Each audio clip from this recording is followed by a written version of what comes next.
Hello everyone. I'm so excited and even a bit nervous because of the information we're going to put out here. I'm here today with Dean Henderson and Bibi Bakhus. Hi everyone. Hello Dean. Hi Bibi. Hi. Hello. Very proud to have you on board. We're going to discuss mostly the crown and the way the crown controls everyone's life, I would say. Before we dive really deep into the rabbit hole, I want to start by reading a small paper by Colonel Edward Mandelhaus, which was not a real colonel, and he predicts the creation of the straw man in the United States. So after I'll read that, Bibi, I think you can take it from there to talk about the straw man and how it's being implemented in our life. So here you go. This is the first real evidence found that our current social, financial and legal system was deliberately designed to enslave humanity. In a private meeting with Woodrow Wilson, the US president from 1913 to 1921, Colonel Edward Mandelhaus predicted the banksters' plans to enslave the American people. He stated, "Very soon, every American will be required to register the biological property, that's you and your children, in a national system designed to keep track of the people, and that will operate under the ancient system of pledging. By such methodology, we can compel people to submit to our agenda, which will affect our security as a chargeback for our fiat paper currency. Every American will be forced to register or suffer being able to work and earn a living. They will be our chattels, property, and we will hold the security interest over them forever by operation of the law merchant under the scheme of secured transactions.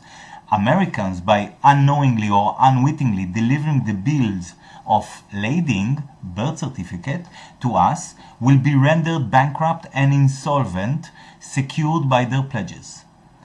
They will be stripped of their rights and given a commercial value designed to make us a profit, and they will be none the wiser, for not one man in a million could ever figure our plans, and if by accident one or two should figure it out, we have in our arsenal plausible deniability.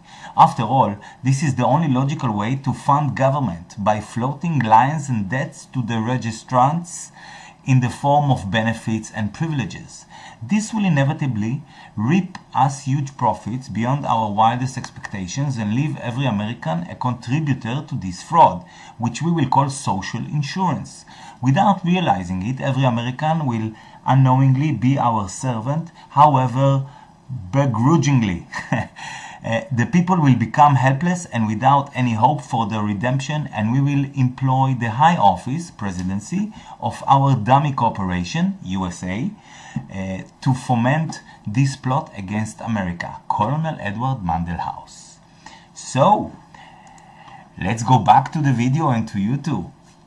Bibi, tell us about the straw man. What is Colonel House talking about? Okay, at birth, they made the straw man at birth from the time you were born, and to the straw man they attached the national insurance number at birth. They tell you, oh, when you're 16 you'll be having a number, but no, it was attached at birth. Now they made the laws into Admiralty Maritime Jurisdiction, and the reason they did that is because of the birth. They started from the time you were in the mother and you were in water. Then you come out of her womb and you come through the birth canal, and you dock. So it's just like shipping. The ship comes into the birth and dock. So the doctor becomes the dock. Okay, so that's how that started. Then once you're out there, you're under that jurisdiction. You're under the water, the Admiralty Maritime. We're considered to be vessels, moving objects. You come out, you got a birth certificate that you were told that you have to register your child's birth, but that's not true. The registration gives them access to the birth certificate to create the straw man. The straw man birth certificate and the one your mother has registered is completely different. I have a copy of the one that was made after the birth certificate was registered. And for them to do that, you have to register that birth certificate. If not, they're threatening you now that you can go to jail if you register your child's birth. Well, long ago, our great-great-grandparents used to put the names in Bibles. They never registered the birth. It was not necessary. Now, the one that they made, the straw man, has got a trust on it. It's called a CIS-TQV trust. Now, I have a copy of birth certificate with that trust on it, and under there, the Queen signed off on it, so it can go into the trust. If it goes through the Crown, because her name is on there, which I saw her signature. This is your birth certificate? No. Someone just sent it to me in the mail, and the Queen, and it's signed off, and it goes to the Philippines. It's got the Philippines president's signature next to hers. So hang on, let me get it straight. Let's say a baby is born through the birth canal to the doc. Yes. And he's then registered in capital letters, right? Yes. So yes. he is now, the straw man has been created by... Created, yes. All right. Now, you're saying that on this straw man, on this certificate, someone, I guess the Crown, is making millions, all right, of dollars, of euros, of whatever, or pounds, but making millions on this paper. Am I right? Billions, not billions. Millions. All right. Yes. Can you explain how this is being unfolded? Okay. Your birth certificate, when it's registered, it goes to the Department of Commerce. And they take the birth certificate and take it to the bank and borrow against it and use that money to do whatever they want to do. Then they put it up in the stock market as well under the national insurance number. But why? Okay, but I just stop you here, because why are they given this money? Against the birth certificate, because they're guaranteeing that you will be there as their slave for the rest of your life, at least 50 years, or no, even beyond your grave. They still use that birth certificate. The number is used even after you die. If you close your bank account, that is still used under the straw man.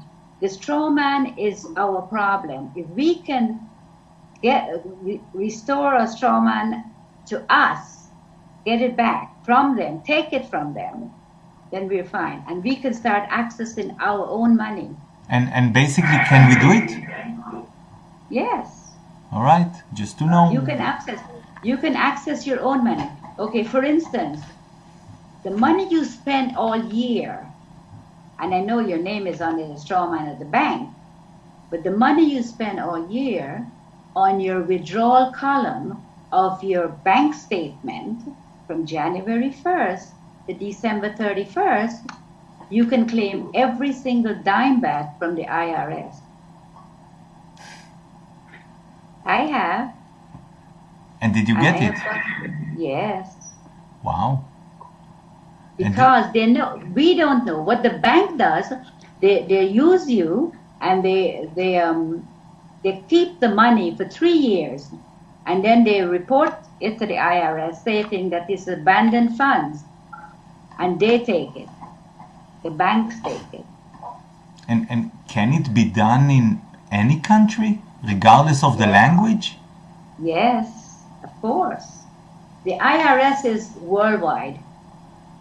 They're everywhere. They have accounts in every bank in the world. Internal Revenue Service. They cannot tax your labor. They use your straw man and they send you the paperwork before. Now they tell you to do it online. But they cannot tax your labor because there's no law that says your labor should be taxed. So what they did is they made your home a resident. And a resident is a place of business, so they can tax you. So basically, it's all about words and definition of words, and tricking us into believing one definition, and at the same time they're using definition which actually comes from commercial definitions, right? Yes. I mean, yes, we run the commerce. Every single thing in your life is now commerce. It's contract law under the Uniform Commercial Code. And that's what we're under. We're not under no law. We're under de facto government, the United States as well. The UK, capital letters, is a corporation. The United Kingdom is a country. High case and lower case. and how about US? You mean my name? No, Oh. I mean America. Oh, America, okay. In America, you have two forms of government. You have the United States of America, according to the Constitution, written in all lowercase. The U for United States is written in a lowercase u. Now, United States of America is a corporation. USA, US. So when you say you're going to United States, you're not. You're going to maybe the Republic of New York. You're going not to the state of New York, you're going to the Republic. The United States is located in the District of Columbia, and it's in their UCC book. So it's a corporation in the District of Columbia. It is the corporation, yes. So when you're going to court, how could if you live in Florida, Republic of Florida, how could you go to court against the United States of America? Because you're going under the state. You don't know. So people go in there under their flag laws. It's so corrupt, it's beyond mind-boggling. It is. Sorry. Sorry. How long does it go for? What do you mean, the straw man? Yes, the hoax. How long have we been tricked into this system? Hundreds of years. But recently, the past 100 years, it has come into our lives. It started to come gradually until 1954. It came on board here in America. You see, I don't call America America. I think it's British still. Sure. The Queen has 5 Commonwealth states there in America. Which are? Right. Sorry? You said the states? Queen? Yes. Yes. There's 5 Commonwealth. The Virginia, the Commonwealth of Virginia, Philadelphia, Boston, Massachusetts, Kentucky, and there's another state that she owns. There's 5 of them. No, you said 5. Yes, I did. Yeah. Sorry. But she owns those. If America belongs to the Americans, why is she owning those states? Why? I want to go back to the crown. You're talking about the Queen and what she owns, and let's go. I want to talk for a minute about the City of London. I mean, this is, and also in previous talks with Dean, we spoke about the City of London and how so many things are controlled, I mean globally, from this little square mile. Square right? miles. Yes. And like in other places, I mean the City of London is not a part of London, it's not a part of England as far as I understand. Am I right? Yes. So how, I mean, if I try to combine what you come up with the talking about the legal system that controls our life, and Dean, you coming from the side of how the I would say, the military-industrial complex that runs all the corporations, all the manufacturing, all the media, all the whatever we can think of, right? Except us, I would say, although it's all connected. But how it's all combined, I mean, the legal system and the military-industrial complex from the City of London, which, as far as I know, is also controlled by the Vatican or by the Jesuits. So if you can just clarify for me. Dean, I would. Well, yeah, the City of London is the crown. It really represents the crown, and there's a reason they call Britain the United Kingdom, because see, maritime law, as BB has laid out, is the key to it all. And maritime law used to be really important back in the medieval days, because I mean, even having a navy, that's a relatively recent development. You know, the Knights Templar was your first navy, and they worked for the Vatican, and then they had a war with the Vatican, and then they got kicked out, and they went to Scotland, up to Venice, and then to Scotland, and set up Freemasonry. But they still had the navy, and they went to the British Isles because it was an island, because it was separate from the mainland of Europe, and they could set up operations there and keep the hordes of humanity at bay, who they had enslaved for the past 8,000 years, from Samaria to Egypt to Rome to Venice to, you know, medieval Europe, and now today with this chattel system that BB describes as a straw man. And I would just say that the City of London is a modernization of the feudal structure. So you can't go around beheading people anymore openly. You can't go to the peasants and say, you know, we're going to take half your crop and the church is going to take the other third, and you'll get this much to eat for all your labor. You can't just do that openly anymore. So you have to design a legal system under British maritime law, law of the sea, that justifies your resource grab. And that's how it works. So we're basically being collateralized by the City of London. They get this money to work with. We're the collateral. Our labor is the collateral. So it's really no different than taking half our crop and giving a third to the church. I mean, it's just has this veneer of civility, let's say. So that, yeah, the City of London is the crown. It's where all of these bloodlines, as I understand them to be Nephilim bloodlines, not completely human, claiming to be royalty. Whether or not you believe that or not doesn't matter. That whatever it is, this, you know, they're bloodlines that go way back. Even let's say, even if they're just humans, they're still bloodlines. They're still royal families. Yes. Yeah, that's just what I believe and have come to. But it doesn't matter, because regardless, these bloodlines who self-appointed as royals, nobles, nobility, black nobility, just, you know, became the kings and queens a long time ago in the Middle East, and then the pharaohs of Egypt, and then the nobility of Europe, and used the Templar Navy to loot the entire globe. All the indigenous people, all their resources were seized, taken to the Roman Empire to establish that initial burst of wealth.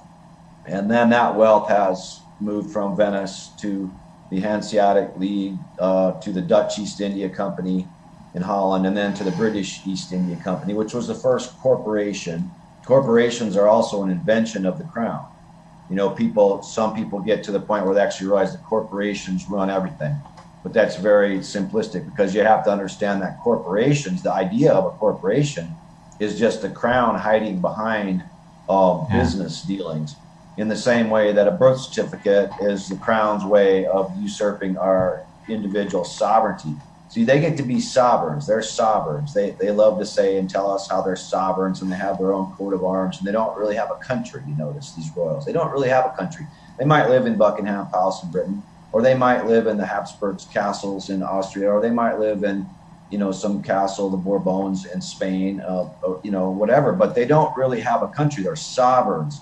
And that's the way they've set this whole thing up. It's like a mercantilist model, where the only reason they set up nation states out of the feudal system that controlled Europe initially was basically to put those countries at war to get them into debt from the war by funding both sides, both the winners and the losers, determining who would win and lose, so they could, you know, plan their geopolitical scheme around that, and so they could set up, yes, this internal revenue service.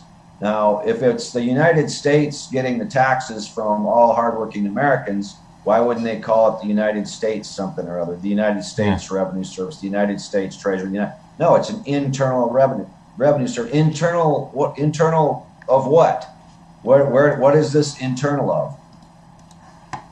So anyway, it's very interesting that BB says the IRS is everywhere, because it is, because all of the tax revenue, in other words, from all the nation states that they put together and allowed to come into being, all of that tax revenue is actually funneled, along with the innovation created by, you know, the inventors, the small business people in all of those countries, is funneled into the crown, is funneled into the city of London.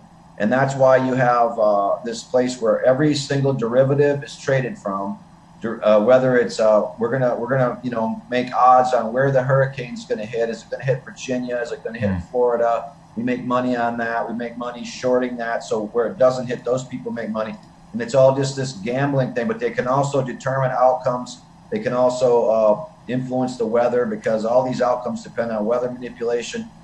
This is really their geopolitical hub, and this is why it's run by Freemasons, because this is where it all goes back to law of the sea, the Luciferian model of inverting reality, creating this reality that's against natural law, which this Admiralty law, it's directly at odds with common law or natural law, which trumps it, by the way.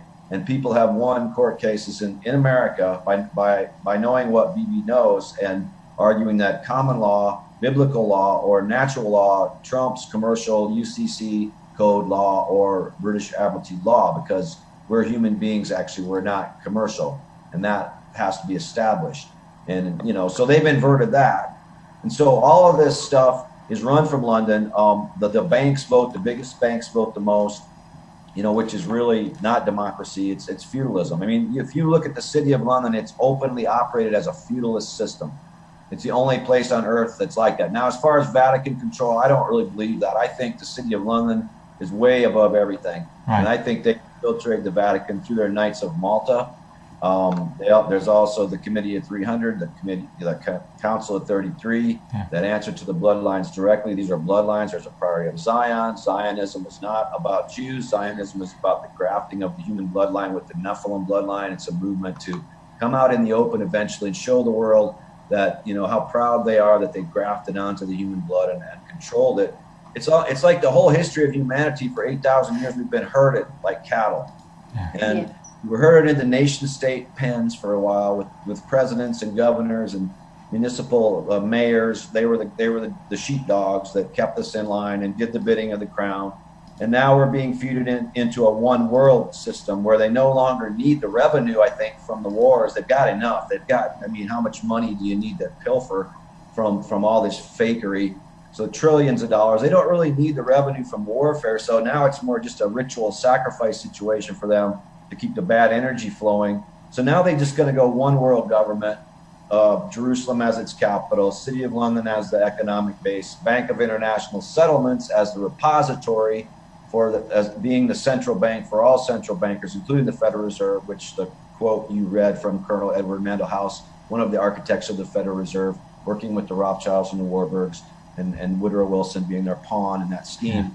Same year, by the way, 1913, federal income tax in this country passed, 16th Amendment, never ratified by Congress, which offloaded the tax liability from the East India companies of the world, the Standard Oils of the world, the Rockefeller, Rothschild, Aldobrandini, Habsburg entities of the world, onto, up until that time, the United States had been funded by tariffs against those companies who were bringing their products to America and sell them to us.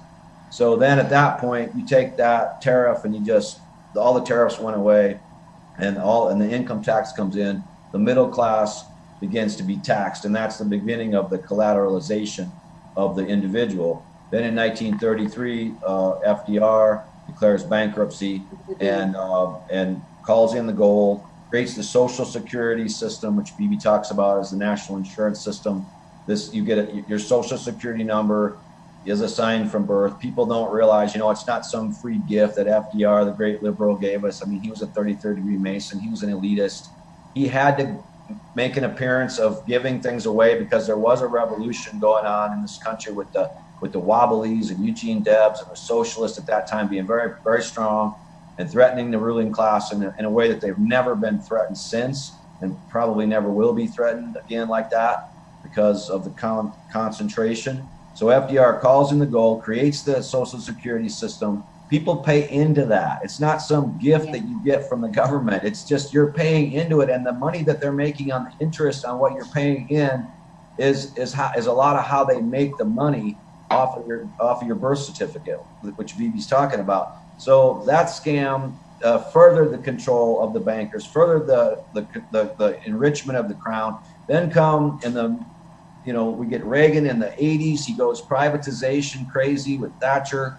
This again is another huge opening for the crown because the crown operates on a mercantilist privatization model where instead of having a government in this country of the people that's elected, small u, we now have a government that's controlled by contractors. So whether it's the military and Halliburton and Blackwater, or whether it's the FCC with Serco, the Commerce Department, or whether it's Crown Castle contracting to put all these cell towers up, another Crown agent corporation, or whatever it is, these contractors come in, and a lot of them are Crown agents directly owned by the Crown, and they can get their talents, again, further and further into the American democracy, small u United States.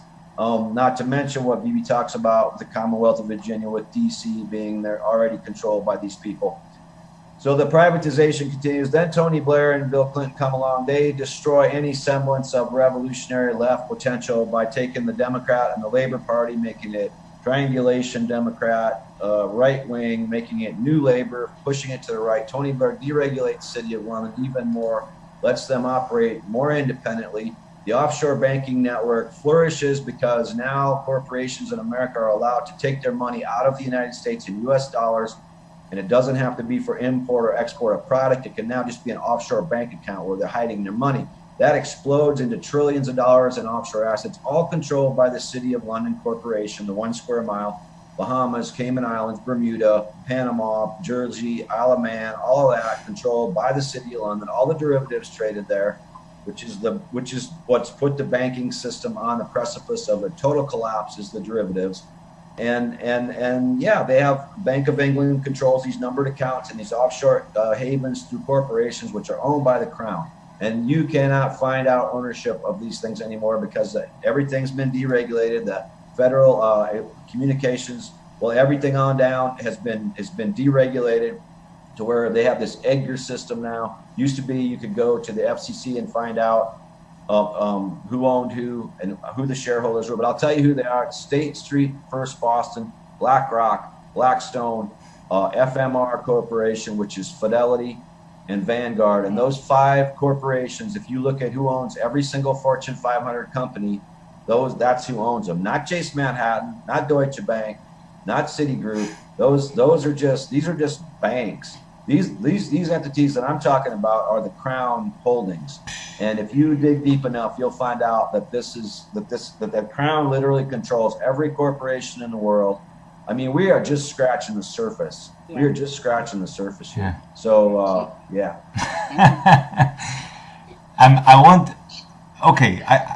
There's 2 things. One thing is that I understand that we, the people, we are the best product ever. I mean, it's not about oil, it's not about telecommunication. No. It's about us, and we are the product, and we don't even know that we are the product, right? No, because you're the straw man, and we were not aware of the straw man. Yes. So if we as people in this world decided, no, enough is enough, we are going to take it back. It's ours. When Roosevelt did the New Deal, he made a remedy, but he never told the people. What's the remedy? The remedy was you can file your papers and claim back that straw man. But we were never aware of the straw man. And he made the remedy so we couldn't go and charge them with treason. So the straw man was made quite a while ago, and we starting now to know that we have it. Now, there's a remedy which I teach, which is filing your UCC1 financing statement. Because we are under the UCC, we're not under any lawful law, we're under legal. We're under de facto governments and de facto courts, not de jure. So now we have color of law, color of everything. The Queen pays the Secretary of the Treasury in America. His paycheck comes from the Queen. Yeah. And they are in Puerto Rico, because the IRS is in Puerto Rico. Because when I was writing, when I was in Connecticut and was writing to the IRS, it had to go to Puerto Rico. And from Puerto Rico, the money goes to the Philippines and then to the UBS. Transferred. And the Queen signs, I know she signs on the birth certificate with the SISDQV trust on it. And at the top of the birth certificate is written there, SISDQV trust. And then she signs off on it. It says the Queen signed off on it. And then it goes to the Philippine president signs on it. So all the money, the Queen, the Crown is responsible for everything that happens to us. Now, all the money that they took from the straw man makes all these technologies. It all belongs to the people. Now, people is a corporation too. Individual is a corporation. See, this is how they make it. They make it, okay, you're an individual, so they can use you to do other things. They call you people. They call you human being. But according to the Valentin's dictionary, a human being is lower than an animal. So that's how they think about us. They're not discriminating rich or poor. They're doing it to everyone. And it's just, as Dean said, is a certain amount of people that get together and form themselves different corporations or different entities, and they do it to us. So don't look at the local bank, because they are the ones who is helping, which is the employees there don't have a clue. Right? They don't have a clue what's going on. You know, but the straw man, if you take the straw man back and you demand, you tell them there's rules that you can, and paperwork you can file in the court, which I have done, to take my straw man back. So when I went in front of the judge and he asked me my name, I know what he had in front of him. All he had was the straw man on a piece of paper versus the United States of America versus my straw man. So then he asked me, oh, what is your name? I says, if you don't have it, I shouldn't be here. Right? Because he doesn't have it, and I shouldn't be there. So what he did is, he decided to, because I had sent him an agreement through the Uniform Commercial Code, a 9-page security agreement, and I put him down as the debtor and myself as the secured party creditor. So when he received it and signed for it, according to the laws of the Uniform Commercial Code, he's on the contract with me, whether he threw it in the bin or not. He is. He cannot deny it once he signs for it. So now when I went in front of him, he was trying to contract. Because if he cannot contract with me, he cannot make the money from the SISDQV trust.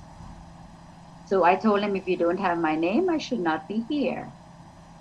So he signed a deportation paper saying that he deported me because I failed to acknowledge my name. Now that's not a crime, is it? It is not.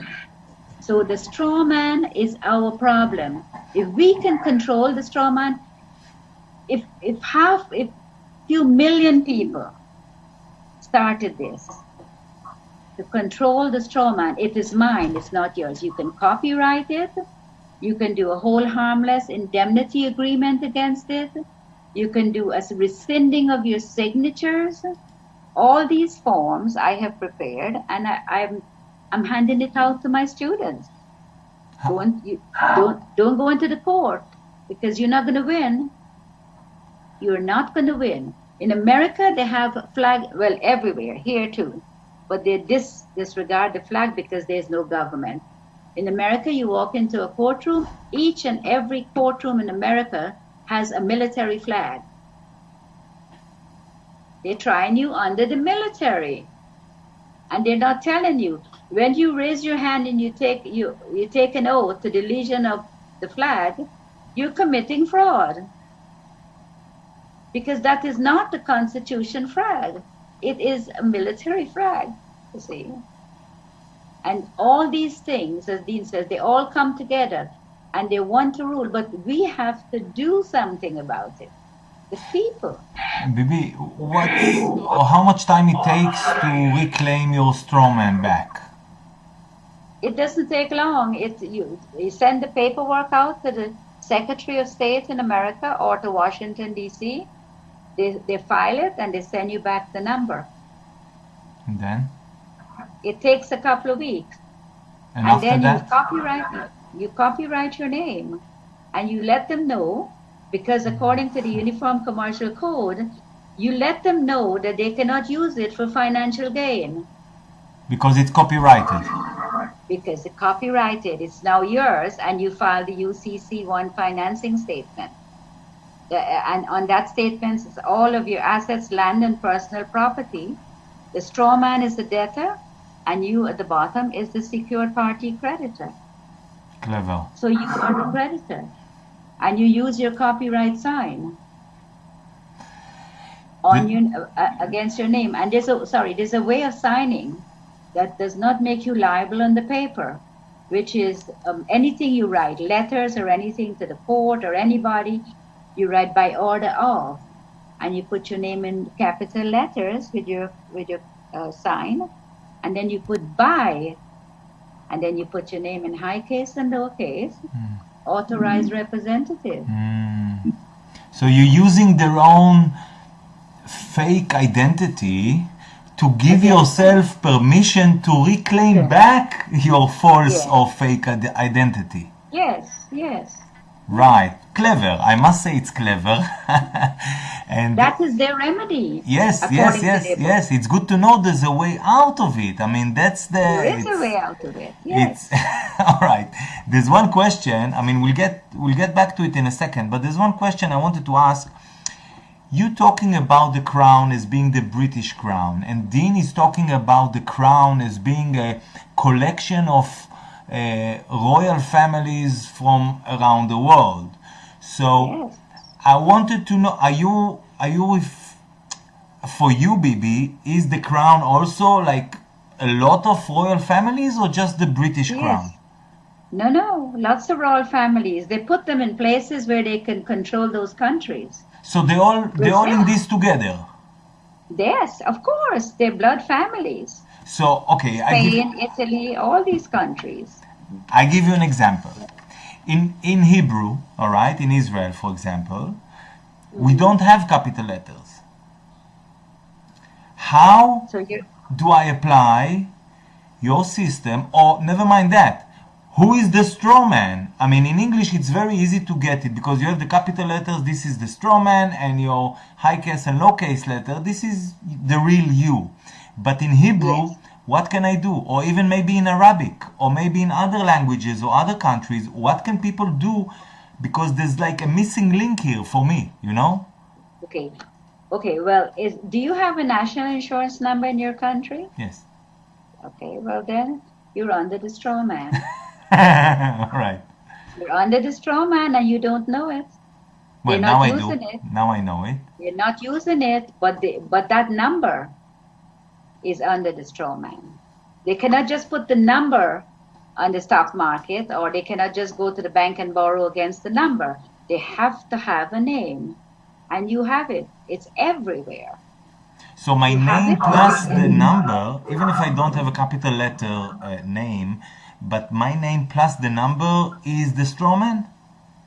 No. The straw man is there, hidden behind your number, because your name is written in high case and low case. They cannot use that. That is not fiction.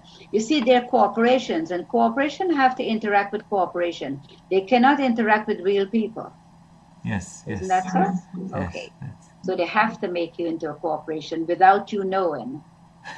They cannot interact with you.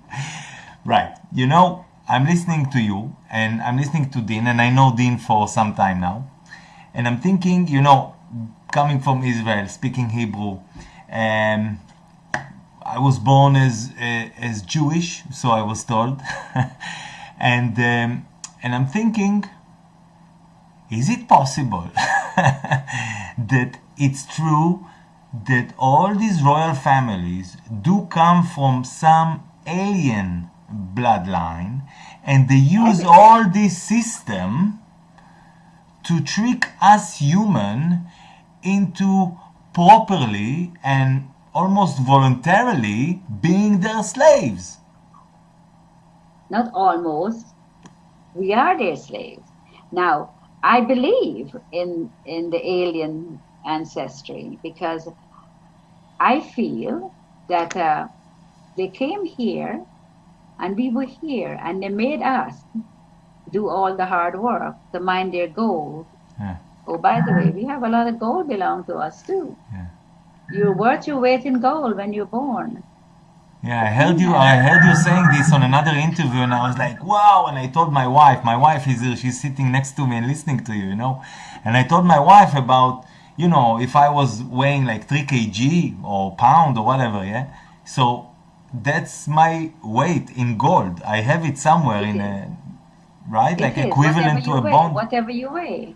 But they came here to mine gold. The aliens. So hang on, because you don't come from this world. I mean, I've listened to your life story, and you were a normal businessman running a family and a successful business until one day, you know, the IRS came and a policeman saying you were laundering money of a drug dealer or whatever, and they put you in jail, and you were there in prison, which is also a profitable business, prison.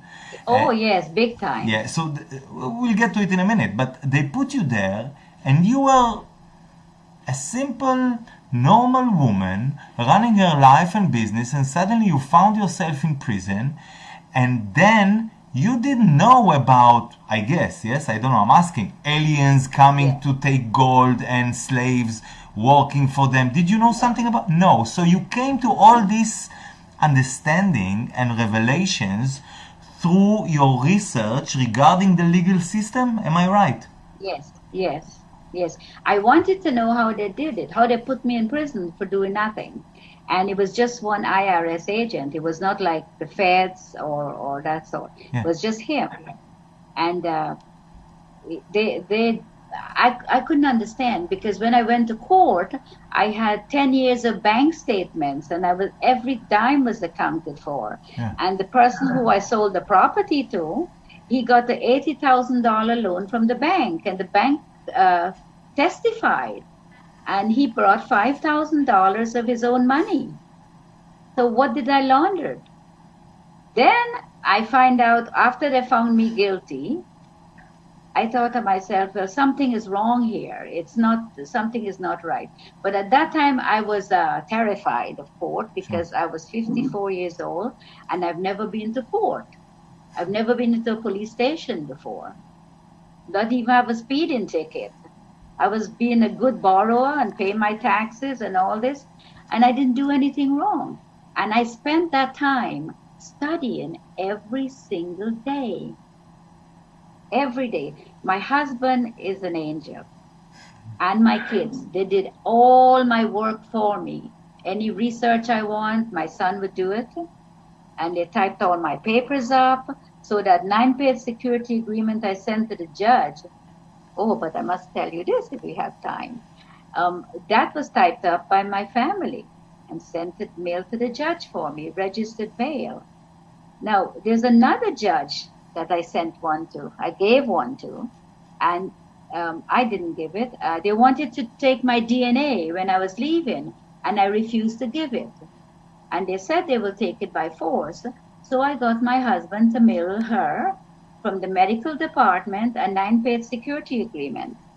And when she saw it, that I typed her name up as the debtor, which is, according to the UCC, it is legal.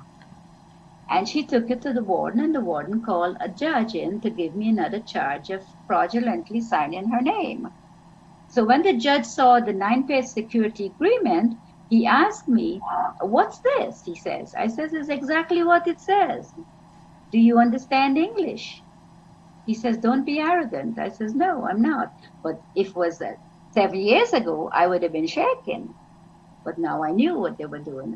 So then he told me he was going to take it and read over the 9-page agreement, and when he's going to come in another week, and if I have committed fraud, he's going to give me another charge.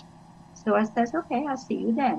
The following week he came back, and he asked the warden to give me take me to a private room. He would like to speak to me privately. When I went in there, he said to me, "I'm sorry," he says, "but when I look at your documents, I don't understand anything in it." And I'm not going to tell you a lie. I have never seen this before. He says, "Where did you learn this stuff?" I says, "From the force, and my family helped me." So then he said, he took it to his superiors to look at it. And when they look at it, they says to tell me that I haven't done anything wrong and that I'm on the right path and I must carry on. And he shook my hand and gave me a letter. Wow. So that's what I'm saying. Once you know, they know when you know and when you don't know. And so, and we walked out together and everybody was surprised. They're thinking, "Well, why isn't she being locked up?" But you see, what happens is, with the security agreement to them, when you send it to them, you type their name up as debtor, and underneath you put debtor in all block letters. And that is according to the Uniform Commercial Code. I studied that book for 7 years. I know everything belongs to us. The highway, everything belongs to the people. Not this handful of people all over the world that's controlling us. They made religion to separate us so we can fight. Yeah, it belongs to us. And they know that we're the creditors. Of course. They actually know that. That's why when you list them as a debtor, they get real nervous. Because they are the debtors, because they have usurped all these resources from us. They owe us. Yes. They owe us the gold. They owe us all the money they've made off our identities, all the scams, all the government corruption, the IMF puppets they've installed in third world countries to use all the resources out, take that money from the elites back to the city of London, launder it through drug money, oil money, whatever. They owe us. We're the creditors, and this is why they're itching for either World War III right now, or they're itching for a 5G extermination of most of humanity, because we're the creditors. And they know that the gig's up, and they know that people are becoming aware.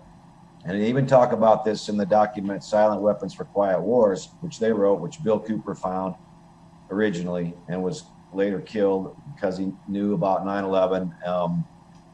We're the creditors. So they have to, every once in a while, it talks about in this document, Silent Weapons for Quiet Wars, how they have to kill the creditors every once in a while. For them to get away with it, Yeah, because then they can wipe the books clean. And they don't owe us anymore.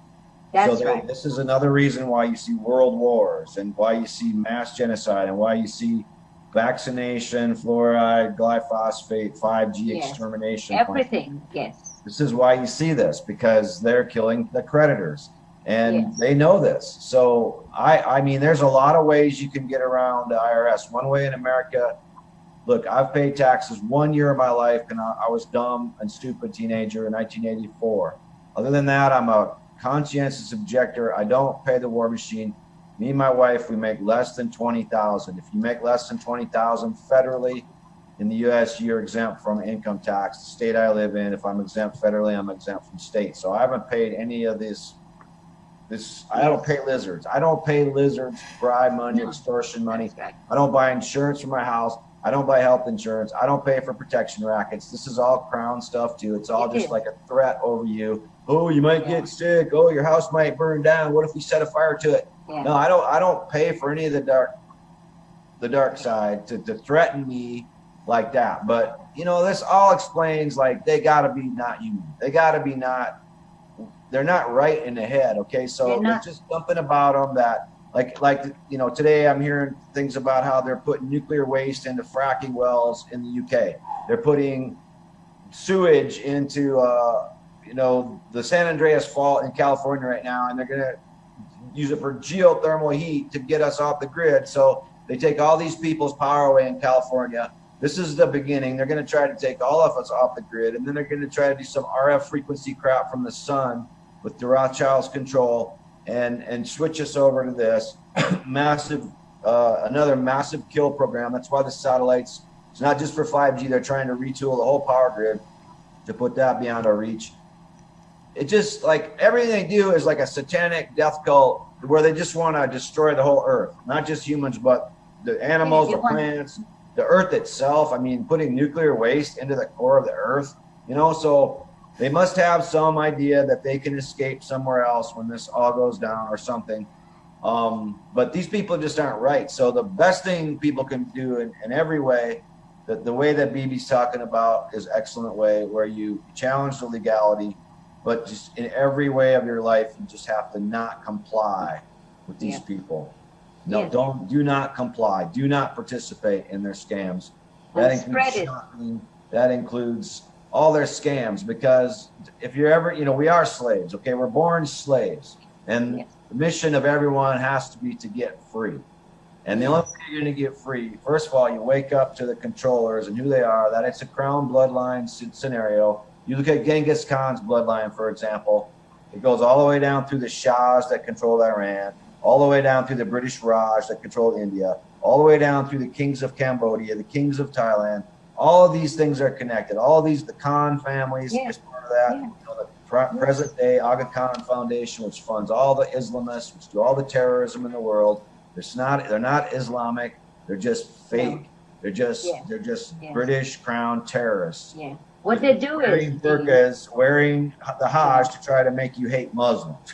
Just like they use certain Jews as Hofjuden, as court Jews, like the Anti-Defamation League in this country, to make you hate Jews. But these are just shields for the crown. And they whack people down if they criticize, you know, Zionists or say, oh, the Mossad did that. And they whack people down if you say, oh, the Muslim, you know, the Muslim Brotherhood did that, because they don't want you getting any further. They don't want you to get past these initial sheepdogs and into the big arena where the crown and the Rothschilds. And notice how they never take any criticism hardly from anybody. I mean, I do it all the time. Me and Shai talk about this all the time. BB talks about this. More people need to be talking about the crown, because if we start talking about the crown and exposing them, the gig's up. I mean, the awareness is all it's going to take. There's no placards necessary. There's no marches necessary. No violence necessary. But people just have to stand up, get on their feet, have their dignity, and say, look, this exists. I'm going to acknowledge reality. I'm tired of living in a fucking dream world. I'm tired of living under the trance of these dark black magicians who got nothing. It's all fake. Ooh, they're witches. Big. What does that even mean? It doesn't even exist. The devil doesn't even exist. They brought all this crap into the world. Yeah. What they do, they create the problem and they find the solution. There you go. Order ad chow. Order ad camp. The Masonic credo. And that's what they do with everything. And that's why they're doing the Trump impeachment. And that's why they're doing this Brexit thing. And the Queen's speech was yesterday. And that's why they're doing it on Halloween. Brexit's going to be on Halloween because to them it's some satanic holiday. Don't let your kids go out on Halloween this year. I'm sorry. Everything have a purpose to them and a reason. Every number, every date, everything has reason. And that's not human either. That's not human either. They're so mechanical and they're so, you know, so that's why I say, like, they are AI. Like what we're seeing now with the AI. Yes, I agree. They're becoming, they're morphing into these machines that we're using. And they're trying to introduce as many people into their cult as they can. And basically where everybody loses their empathy, their heart chakras close down, the brain fills with needless facts that are disparate. Your brain is in need of defragmenting, you know, just like a computer would need to be defragmented, but everybody's brain is just like scattered and cluttered. And they're counting on that and they're counting on people becoming more like them, more mechanical, more ritualistic. This is why you're seeing the rise of witchcraft and Wiccan cults in this country all over. And people just are, you know, getting into the pagan stuff, which, hey, the pagans, the crown are pagans, okay? They might mask themselves in Christianity, or they might mask themselves in Judaism or Islam, but they're pagans. That's not true. Yeah, they're pagans. That's right. And this whole pagan, and Indians were not pagans. Native people were not pagans. This is another huge misconception. They're monotheistic. They believe in Wakantank, a great spirit, unexplainable. That's it. There might be other things involved with that, the helpers, but they're not gods. They're not even they're not a pantheistic religion. So this pagan stuff is key to everything, and to reject it and to stay. Look, man, you do the right thing, you get cookies. You do the wrong thing, you get a bad life. I mean, that's just action, reaction, karma. It's logic. It's physics, and so people just have to trust that process of doing the right thing. And what these people are doing, they're coming along, they're saying, do the wrong thing, believe the wrong things, turn reality upside down, bow down to authority. You have no authority yourself. You have zero. Don't count on yourself. And it's all just lies. And increasingly every day it becomes more and more deception, more and more lies, more crazy out there. And now they're telling us to be cannibals. Now they're telling us we can't eat meat. We got to buy Impossible Whoppers or whatever. This stuff's sick. It's like Monsanto Petri dish GMO bacteria burger. I mean, I'll never go into that place. I know. And don't comply. So it's just getting crazy. So go ahead, Bibi. Especially in America, what they do is they have so much deeds restriction. You cannot plant anything. You cannot have chickens. You can have nothing because you have to depend on the supermarket that they own. Right. Yeah. That's why I do love Missouri, where I live. There's no restrictions. You have to depend on the food. If you don't do what they say, then you don't eat. Yep, that's right. That's what they do. You cannot have so much deeds restriction there. Yeah. And here too. Here, certain places you cannot do all that. In London, not London. We says we live in London, but it's not London. This is Kent. You see, so it's different places. Look at Michelle, how much money she's lost. Do you know Michelle Young? Yep. Okay. She has been bankrupt. And when she asked me to look at her papers 3 years ago, there is no creditor, nobody she owed. She didn't have a list of who they paid. She doesn't know where the money went, £4 billion. And they told her that she's bankrupt, put her out of her home, took everything away from her without no explanation. Her late husband had £3 million in Coutts Bank that belonged to the Queen, the Coutts Bank. I wrote to the bank for her, and the bank said that it's client bank privilege. And they was well aware that her husband died. So when I wrote to the bank and they said that, so I wrote them back and asked them, shall we dig him up and ask his permission? Because how could it be client that they know he died? So that's their excuse for not telling her what they've done with her £3 million. And as of today, they have not shown her, the trustee has not shown her who the money, the £4 million billion was paid to. Not even a letter stating, well, this person was paid and that person, because there's no such thing as bankruptcy. Right. There was none. They tried to do that to me. Oh, by the way, when I was found guilty, I had over $1 million of real estate paid for. I used to sell an average of 25 houses a month. And I made a lot of money. They didn't like that. I think the banks didn't like that. That's why I end up in prison. And I found out later how they were doing stuff. So they tried. When I bought the first, I used to buy houses as well and flip when my kids finished university. And the first year I flipped 13 houses because I had the customers for the properties as a realtor. And when I flipped those houses, I made quite a bit of money, right? But they weren't getting much because I had to clear all my expenses. Okay, so they were after me because I was doing too much, right? Yeah. And I borrowed $10,000 from the bank, the first house I bought, and when I sold it, I paid them back. When I went into prison, they didn't take anything from me. I had all my properties. I had money in the bank. I had mutual funds. Now, if you laundered money, they will take it. They will take everything from you. I had my bank account open, everything. Now, I had no restitution and no, probation. None whatsoever. Now, that's quite amazing, isn't it? Yeah, it says something about them. It does. It does. It says that, well, hey, you didn't do anything, but we want you out of the way anyway. Yeah. You know, they hurt my family.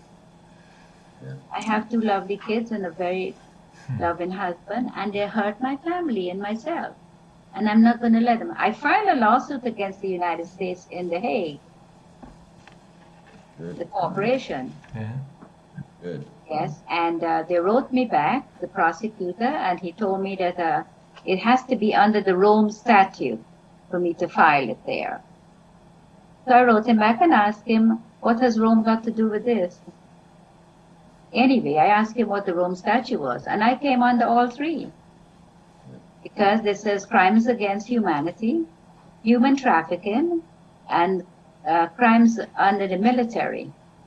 So I told him, yes, I was tried under the military, and I'm a non-military member, and they're committing all this fraud. So I'm still waiting. Well, this is when they really go after you. You know, I often say, you know, like if you're researching this conspiracy stuff, and let's say you find out, oh, the CIA is running drugs. Well, they might tap your phone and they might tap your email conversations. Okay, then you find out the Mossad or the House of Saud, or they're involved somehow. Then it gets a little more serious because these are crown contractors. And, again, we got the Hofjude and you got the Aga Khan Foundation protecting the crown.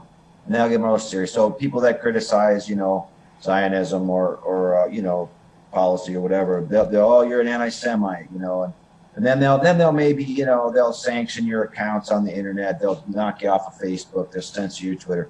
You start realizing and talking about the British MI6 and the British Crown and the Crown in general, the bloodlines. Then they'll try to kill you. Then they'll try to shut you down. There was a group called the Freemen in Montana that was all about what Bibi's talking about, claiming to be sovereign free men, claiming that, the whole tax structure was controlled by the crown. They went after those people militarily in eastern Montana back, you might remember, in the 1990s, and just, killed a bunch of them, decimated them. This is a lot of what Waco was about. This is a lot of what Ruby Ridge was about in Idaho with Randy Weaver. Yes. This is about the Montana militia, Western Montana. I used to work with those guys. That's what they were about. If you start talking about the crown, and if you start realizing that this silent British Empire never died, and that it itself is just a continuation of the Sumerian Empire, the Egyptian Pharaoh Empire, the Holy Roman Empire, and now it's the City of London Crown Empire, and it's the British Empire. It's never died. It's just gotten really quiet and contracts on the ground, yes, and controls people this way. If you start talking this way, this is when they come for you. They've tried to kill me twice, unsuccessful both times. I'm not too worried about it at all. I have no fear of these people. But I'm just saying, this is kind of how it works. And there's just not enough people talking about this top tier, in my opinion, even in the conspiracy community, and that has to change if we're going to free ourselves from this stuff. But what I was saying is that with what I am teaching is for people to claim that straw man back. The more people, the better, because it can spread. Because if you know all about it, then you will know how to handle the court system, how to handle your letters, how to handle everything that comes your way, how to handle it. Now, it's very simple, some of the things, like the poor people here, and some of my students, they have big water bills, big light bills. The only thing you're paying for is the meter. Electricity belongs to you. The water belongs to you. So the meter is theirs, and that's what you pay. So I tell them, here, get your own meter. Yeah, there you go. Put your own meter in. You don't have to pay anything. But how can you do that? I mean, you're not allowed to replace the meter. Who said so? Good question. Yes. Who said Yeah, that? don't you have to sign when they bring the smart meters? Don't you have to sign No, something? I told them I don't want smart meter. Exactly, so don't sign it. No, no, no. But I mean, the meter, say if you have a meter before the smart meter, for your water or your gas or your electric, there's companies now here in England that sells the meters. Yeah. And they come and they put it in for you. And then you write to the companies and says, I no longer require your services. Very simple letter. You stop the contract, basically. That's right. I no longer require your services. You don't have to tell them anything else. Yeah. Because it belongs to us. When you get a parking ticket, who did you hurt when you get it? Nobody. Who you paying this money to? There you go. The road belongs to you. Who gave them the authority to put parking meters? Right. Do you understand? Yes. Yes. The highway is yours. Listen, I'm very happy I put both of you on the same screen. You know, for me, it's excellent. I guess also for the viewers, I hope so. I must say also, Bibi, that, you know, I've watched a couple of interviews with you, and you spoke only about the legal stuff. And putting you together with Dean, speaking about all the back doors, speaking about what's running this reality, and I'm surprised that you went that deep into the rabbit hole, and I'm very pleased that you've done so, because you know that once one is going that deep, it broadens his point of view on life in general. So you can go into legal stuff and be really good at it, but if you don't know the context in which this legal system was created, or if you go into the military industrial complex and you don't know the context in which this complex was created, you miss the point. And I think both of you are actually nailing it down beautifully. Each one of you is doing it from his own angle, which is crucial and very important for everyone who is alive right now, and obviously for future generations. Us. Yes. And for the people who supports them, who makes the money, the creditors. When I write letters, I always put myself down as a creditor and them as debtor. Always. But how you do it? I mean, it's something that you choose to do? I mean, how you do it? No, it's what we're supposed to do. Because when you're writing a letter, they put themselves down on the right-hand side of the letter, most times. Right. But I put myself on the right-hand side of the letter, my name, high case and low case, with my copyright sign, and then I put creditor. And on the left-hand side, I call them the debtor. So you just decide to write it in that way. Yes. Which makes a statement. That is how it's supposed to be written. Right. Yes. Right. It is supposed to be written. Lots of lawyers are saying when they get letters from some of my students, I do not understand what this is saying. But I must tell you, when I came here from America, I applied for my Social Security, and they gave me the first year. Then they wrote to me and says, how would you like the second year? Would you like it weekly or in a lump sum? I said that in a lump sum. They wrote me back and told me that we cannot give you any money. They already gave me the first year, because we made a contract with the United States that if you're over there, you cannot have the pension. So I wrote them back, and I told them I did not give you permission to use my money to give it to the United States on a contract without my authorization. And I never lived in the United States. I lived in the Republic of Florida.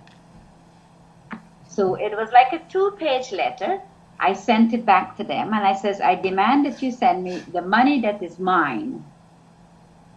This sent me a letter saying they do not understand what I'm saying, and they're sending it to the U.S. Embassy in London to look at my letters. And then, like 7 days later, someone dropped an envelope in my mailbox around 7 at night, just with my name on it. And when I thought, it must be junk mail. So I picked it up, opened it, and there was my check. Wow.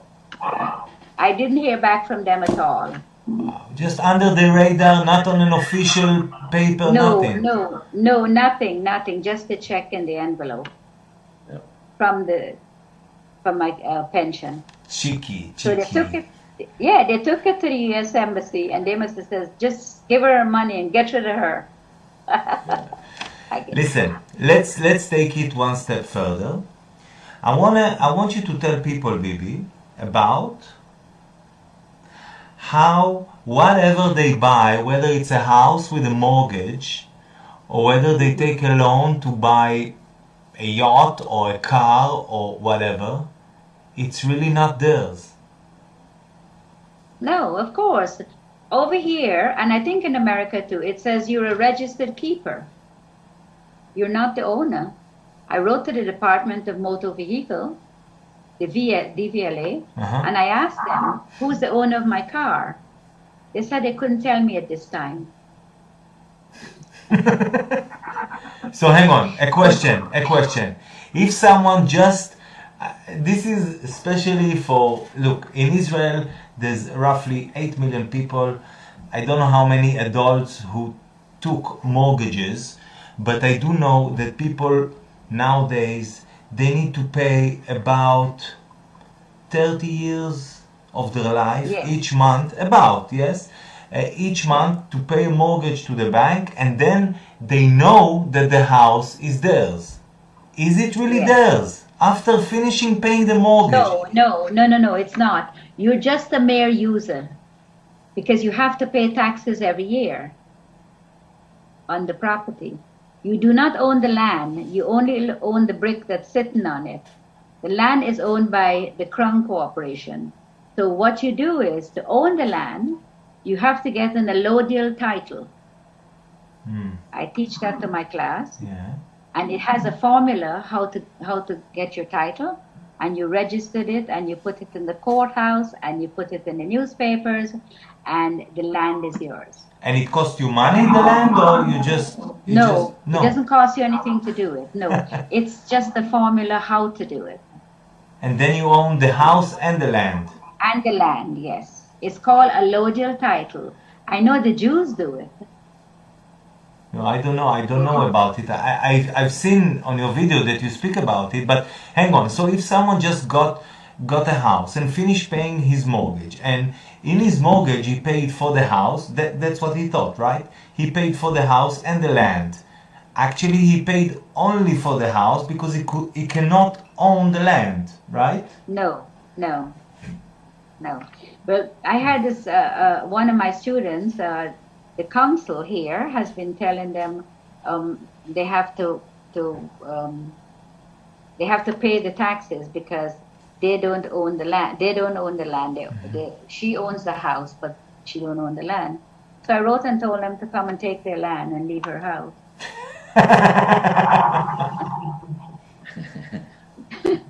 I told them, come and take your land then, if you want it.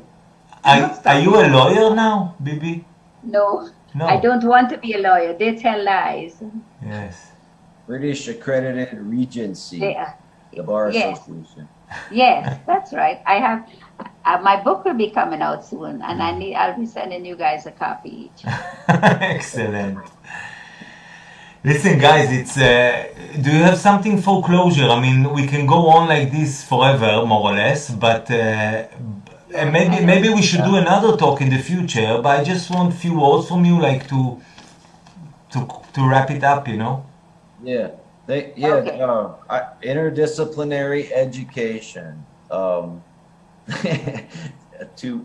So it's good. So thanks for having me, Shai, and Bibi. I learned a lot from what you had to say. And I think it's great to hear your legal background of the legal corruption and, you know, trying to combine it with the economic corruption that I am aware of. And like I say, interdisciplinary education. I hope that this is how we mesh reality, we stitch reality back together, the same reality that they have fragmented apart through their royal society to try to confuse us and keep us off balance, because reality is a whole and it's pretty simple.